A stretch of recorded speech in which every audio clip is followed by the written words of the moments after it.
Anderson family had built Meditech solutions from nothing, or at least that's what my Uncle Robert loved to tell everyone at every company event. Standing at the podium in his perfectly tailored suit, he'd recount how he and my father had started in their garage, two brothers with a dream of revolutionizing medical technology. What he never mentioned was that it was my father, James Anderson, who had been the true innovator, the genius behind the patents that built our empire. And he certainly never mentioned how he'd maneuvered to take control after my father's accident 10 years ago. I'm David Anderson, and this is the story of how I spent 5 years secretly reclaiming my father's legacy, one patent at a time. David, are you even listening? Uncle Robert's voice cut through my thoughts. We were sitting in his corner office, 42 floors above Seattle's bustling tech district. These quarterly reports are unacceptable. R&D costs are through the roof, and we have nothing to show for it. I adjusted my glasses, a gesture that always made him think I was nervous. We're making progress, Uncle Robert. The new neural interface project is a waste of resources, he cut in, tossing the report onto his mahogany desk. The board meeting is next week. I need results, not promises. Or maybe it's time to admit that unlike your father, you didn't inherit the innovation gene. I bit back my response. If he only knew that the neural interface project was already complete, its patents quietly filed under my private holding company, just like the last 3 failed projects he killed. Perhaps you're right, I said, playing my part. Maybe I should focus on something smaller. He leaned back, satisfaction crossing his face. I've been saying that for years. You're not your father, David. The sooner you accept that, the better. I gathered my papers and stood to leave. Through the floor-to-ceiling windows, I could see our company logo glowing against the Seattle skyline. Meditech Solutions, innovating tomorrow's healthcare. Oh, and David? Uncle Robert called as I reached the door. Clean yourself up before the board meeting. That shabby professor look might have worked in R&D, but you're presenting to the board now. Try to look like an Anderson for once. I nodded and left, walking past the portrait of my father that hung in the corridor. James Anderson smiled down at me, frozen in time before the accident that had left him in a coma. Before Uncle Robert had used a crisis to seize control, forcing my mother to sell her shares for a fraction of their worth. I was 17 then, too young to stop it, but not too young to start planning. My office was 20 floors down, smaller, darker, and cluttered with the organized chaos of actual research. Sarah, my assistant, and the only person who knew the truth, was waiting with a stack of documents. He fell for it, she asked, closing the door. I smiled, loosening my intentionally crooked tie. Completely. Has Marcus confirmed the patent office's decision? She handed me a sealed envelope. Came through this morning. All 7 patents approved, backdated to your original filings. The neural interface, the bioelectric mesh, everything. Your uncle has no idea they even exist. And the ownership structure.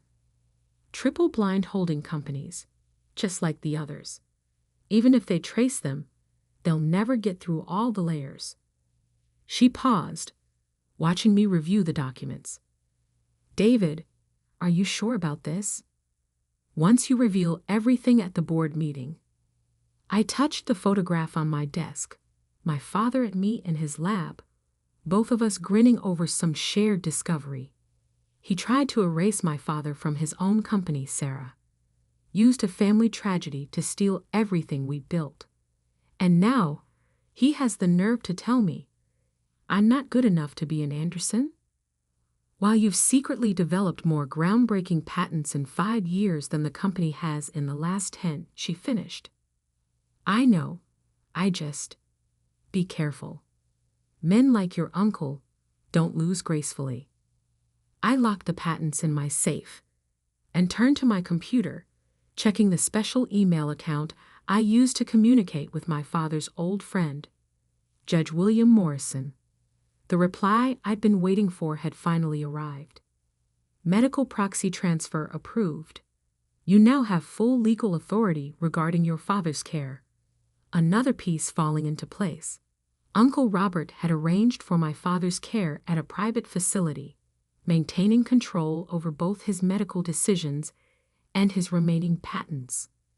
He'd never expected me to spend years building relationships with the hospital board, documenting every neglectful decision, every missed treatment opportunity. Sarah was still watching me, concern evident in her expression. What are you telling me? The doctors say there's a new treatment, experimental, using technology based on Dad's original research. Research that Uncle Robert buried because it wasn't immediately profitable. I met her gaze. There's a chance it could help him wake up. My God, she whispered. Does your uncle know? He will. At the board meeting, along with everything else. I turned back to the photograph. 10 years ago, he thought he'd won everything. The company, the patents, the Anderson legacy. He thought I was just a scared teenager who'd accept whatever scraps he offered. But you were already planning this, Sarah said softly. Even then. I nodded, remembering that first night after the accident, when I'd found my father's hidden lab notebooks, when I'd discovered the truth about Uncle Robert's involvement in the equipment failure that had put my father in a coma. A scared teenager who spent the next decade becoming exactly what he wanted. The quiet, ineffective nephew who couldn't live up to his father's genius. The perfect cover for building something right under his nose.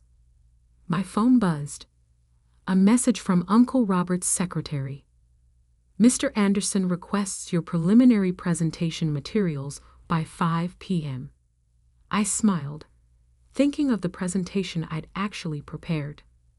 Not the watered-down failure he was expecting, but a comprehensive revelation of every patent I'd secretly developed, every innovation he'd dismissed as impossible, every piece of evidence proving that I wasn't just my father's son, I was his revenge.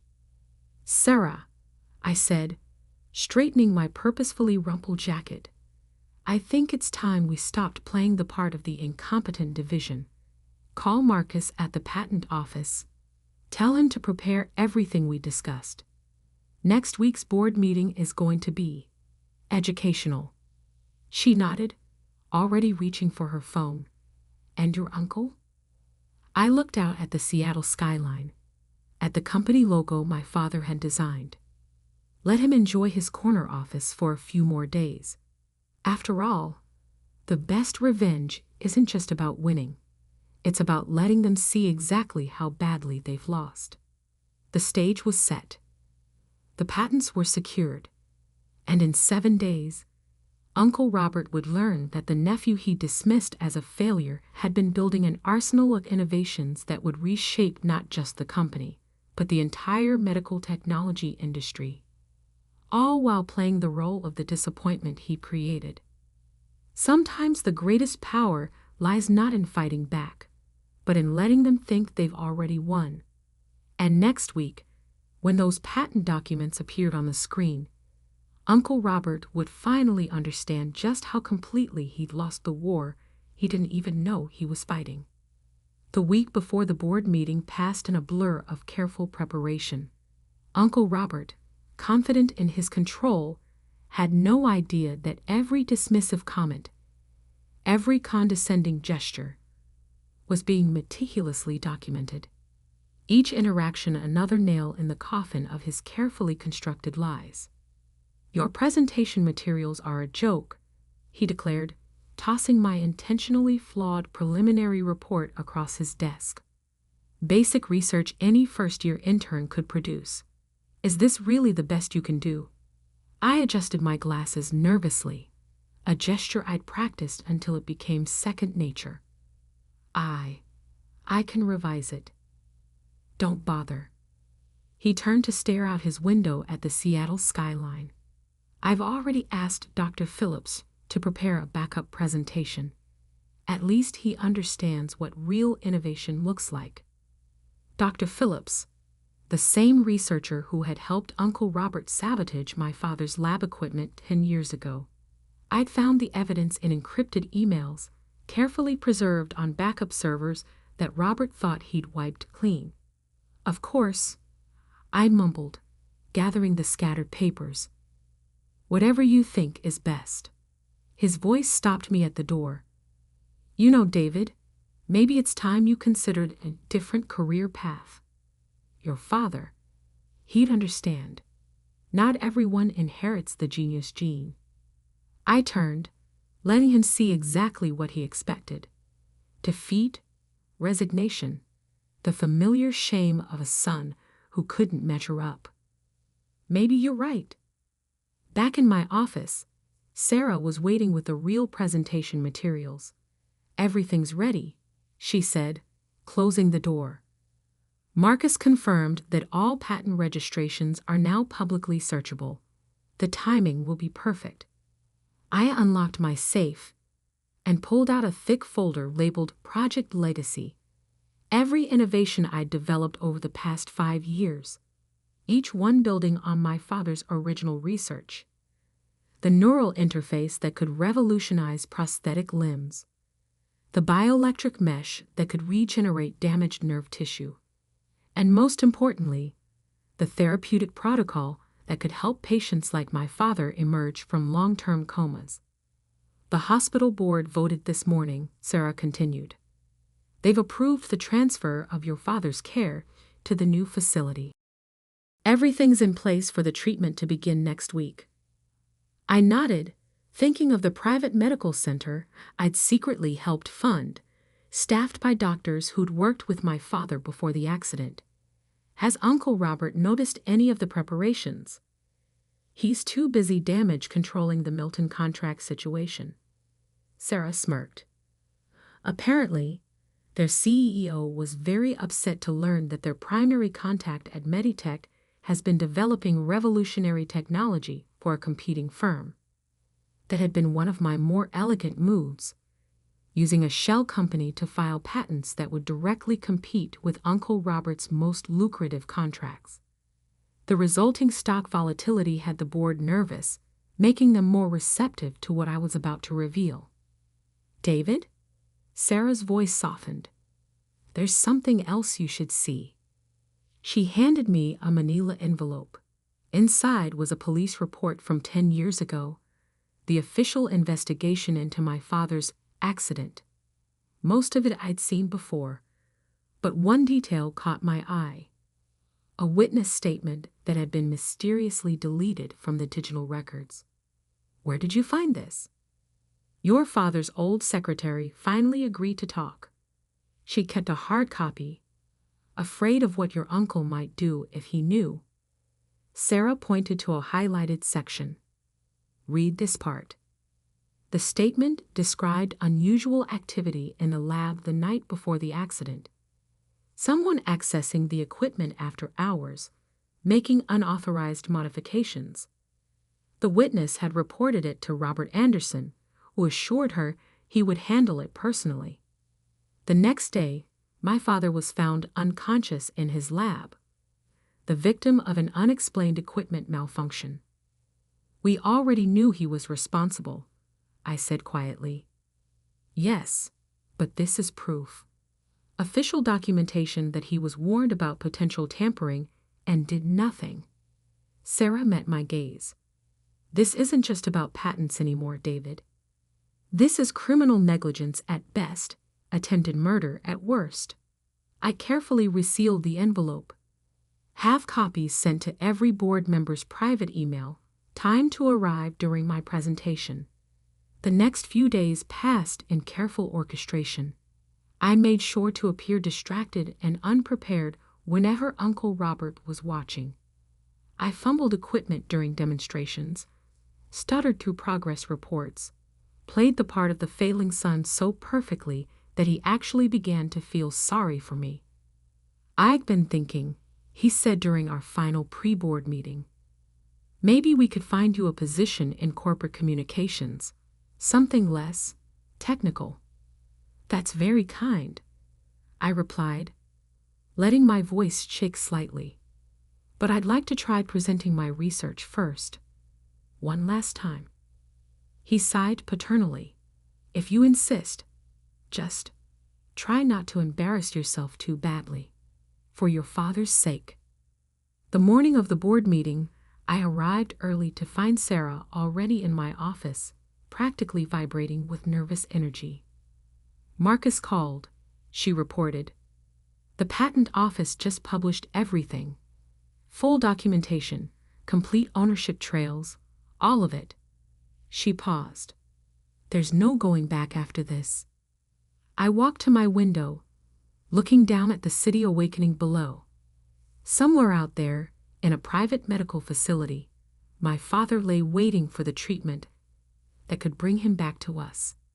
The treatment his own brother had dismissed as impossible. "Did you know," I said quietly, "that the night before the accident, Dad told me he was planning to remove Uncle Robert from the company.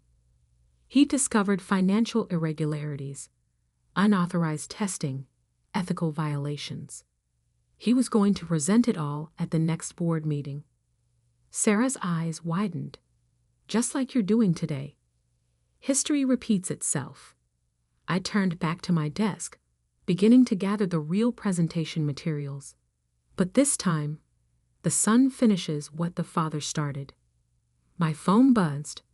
Uncle Robert's final message before the meeting. "Try not to waste too much of the board's time. Dr. Phillips' presentation will cover any gaps." I smiled, thinking of the gaps that were about to be revealed in his own carefully constructed facade. The patents he didn't know existed, the witness statement he thought he buried, the evidence of his involvement in my father's accident. "It's time," Sarah said softly. I straightened my tie, no more intentional sloppiness, and picked up my presentation materials. "Uncle Robert wanted me to be a failure," I said. "He spent 10 years convincing everyone that I couldn't live up to my father's legacy. And instead, I surpassed it. Built something bigger than he could imagine." Right under his nose. I headed for the door. Let's go show him exactly what the Anderson genius gene can do. The boardroom awaited, and with it, a reckoning 10 years in the making.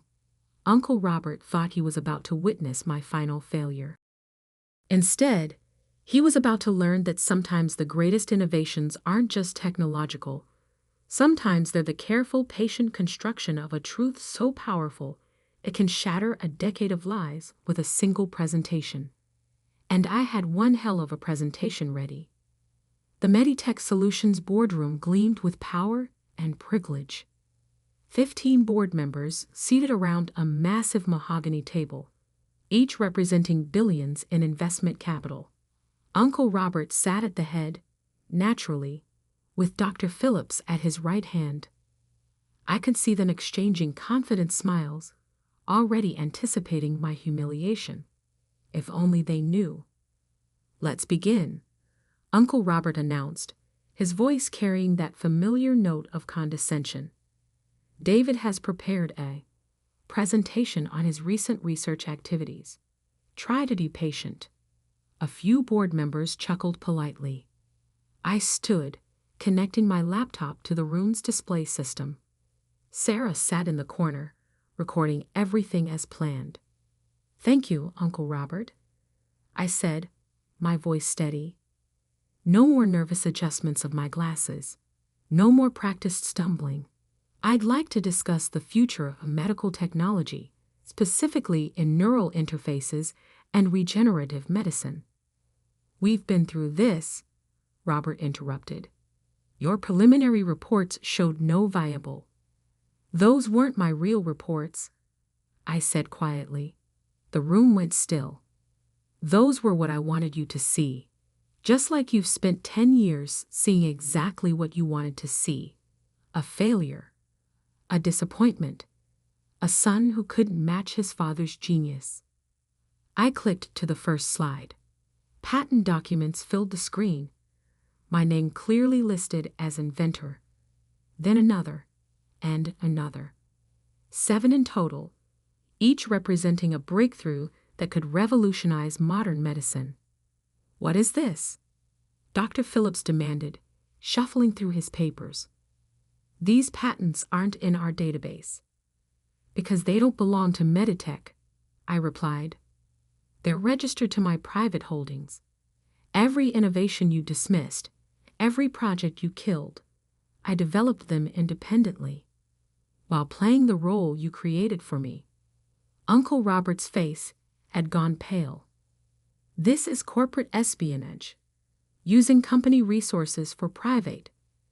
Actually, I clicked to the next slide, showing detailed financial records. Everything was developed using my own resources. Resources I've been accumulating since I was 17, since the day of my father's accident. The boardroom erupted in whispers. I saw several members checking their phones, no doubt finding the email Sarah had timed to arrive at exactly this moment. The neural interface you called impossible? I continued, my voice gaining strength. It's already in clinical trials. The regenerative mesh you said would never work. 3 major hospitals are preparing to adopt it. And the coma recovery protocol you dismissed as fantasy. I turned directly to my uncle. That begins testing next week, on Dad. Robert shot to his feet. D is incompetent, Fraud must believe. He shouted, desperation creeping into his voice. He's trying to steal my brother's legacy. Your brother's legacy? I opened the final file.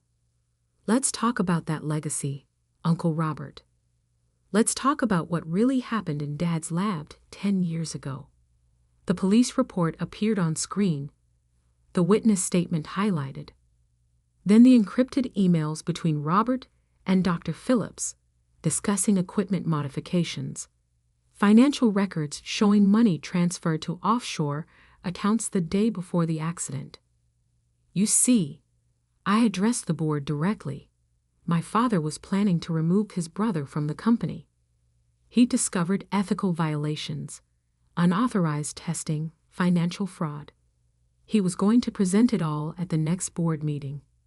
I paused, letting the parallels sink in.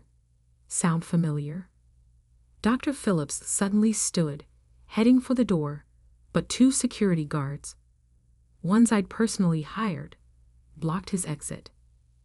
10 years ago, you thought you'd won everything, I told my uncle, who had collapsed back into his chair. The company, the patents, the Anderson legacy. You thought you destroyed one brother and controlled the other. You don't understand, he whispered. I built this company too. I deserved to nearly kill your brother, to steal his son's inheritance, to bury innovations that could help millions, just because they weren't immediately profitable. I shook my head. No, Uncle Robert, you deserved exactly what you're about to get. On cue, the boardroom doors opened. 2 police detectives entered, followed by my father's old secretary, the witness whose statement had been buried a decade ago. Robert Anderson, the lead detective, announced, "You're under arrest for attempted murder, corporate fraud, and criminal conspiracy." As they led my uncle away, I turned back to the board.